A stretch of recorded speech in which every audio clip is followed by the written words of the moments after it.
11 reasons why you might want to become a real estate photographer. Hi and welcome to my YouTube channel. I'm Rick McAvoy, architectural, construction and real estate photographer, and yes, I'm going to give you 11 reasons why you might want to become a real estate photographer. Right then, let's go through the list first. Number 1, there will always be buildings. I think that's fair to say, isn't it? Number 2, there will always be real estate agents. Number 3, there will always be a demand for great photos of buildings. Number 4, this is a good one, there is work locally wherever you are.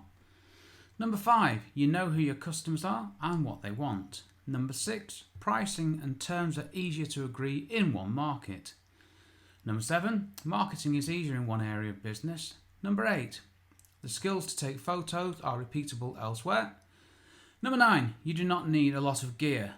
Number 10, image processing is also a repeatable skill. Number 11, it's great work to do. Right then, blimey, that's my list of 11 things.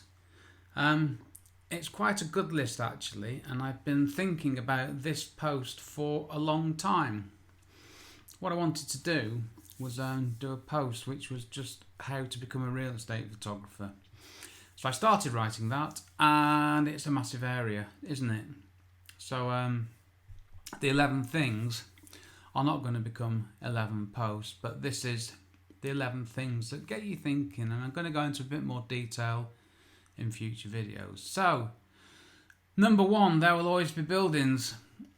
Yep, well that's the assumption anyway, and as far as assumptions go, it's quite a safe one. There will always be buildings. So, as long as there are buildings, there will always be real estate agents or estate agents. US, UK, different terms elsewhere in the world. Agents who sell and lease buildings. I mean, that's what they do. So as long as there are buildings, there'll always be a demand for real estate agents. Okay? So it's all good, isn't it? Number 3, there will always be a demand for great photos of buildings. Now, if you think about it, when you're looking for a new house, new shop, factory, hotel, whatever, what's the first thing you do? You look at photos online, don't you? And where did those photos come from? A real estate photographer. Okay, so we're in a good place in this market. So yeah, that's a good one. Sorry, I was just thinking of something else there, and you might have realised by now I can't do 2 things at once. Right, let's concentrate. Number 4, there is work locally wherever you are. There's buildings everywhere, so there's always going to be people selling and leasing buildings. It's just a fact. It's just one of those things.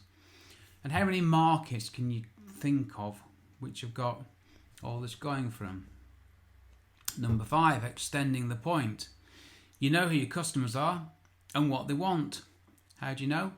Go on the internet, go to a real estate agent's website, and there you've got who they are. Look at the photos of the buildings. You've got what they're after. I mean, it's brilliant, isn't it?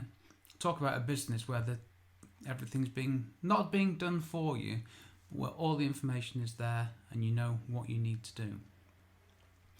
Number 6, pricing and terms are easier to agree in one market. Now, when you're photographing real estate, you are charging principally for your time on site and the time to process the images. Pretty much 2 to 3 hours for a decent sized house, smaller one a little bit less, but there's not a huge variation.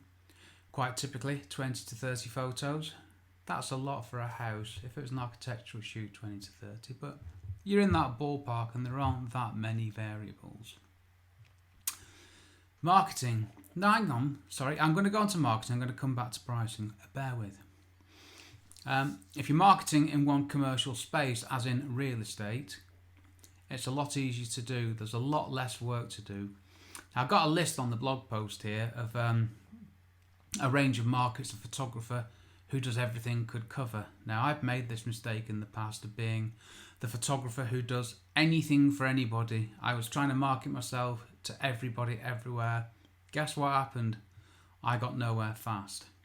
So just imagine you're trying to market yourself to cover weddings, portraits, pets, family photos, events, corporate work, etc.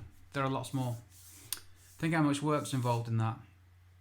If you're just marketing real estate, it's just one bit, and it makes it so much easier. And when it comes to the pricing is relatively repetitive. So working one market makes it so much easier to be better at it. Now, this isn't a contradiction. This is just a logical extension of the work of a real estate photographer. Photographing buildings is photographing buildings. So, if you're a highly skilled real estate photographer, what else can you do with those skills? Well, you can photograph hotels, hotel photography, architectural photography, even construction photography, industrial photography, engineering photography, commercial premises photography, photography of any building that has a commercial service to show people. And that takes us sort of into advertising, doesn't it? So you start off with real estate and it can broaden out, and the skills and everything else are the same or similar. They are transferable skills. So it opens up a massive market. Number 9, you do not need a lot of gear. On 90% of my commercial photography work, real estate, architectural, construction, I use a Canon 6D, Canon 17 to 40mm lens, a tripod with a geared head, a universal L bracket, a grey card, a loop viewer, photographer's ephemeris app. Oh, I said it well. I said it right that time. Shame I didn't say well though.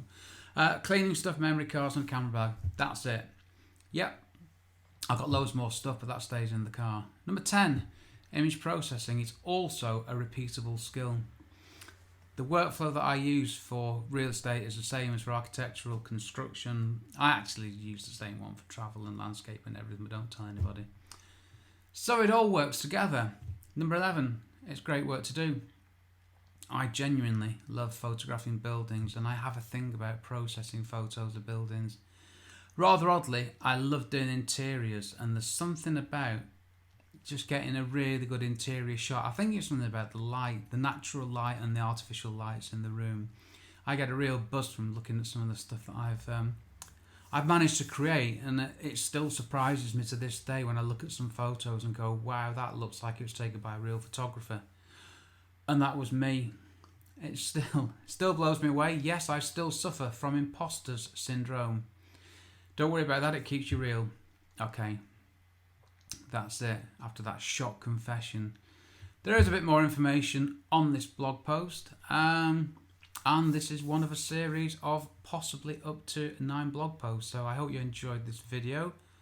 Thank you for watching. Please check out my blog at rickmcavoyphotography.com/blog. And finally, please check out my Photography Explained podcast. The website is, wait for it, photographyexplainedpodcast.com. I've been Rick McAvoy.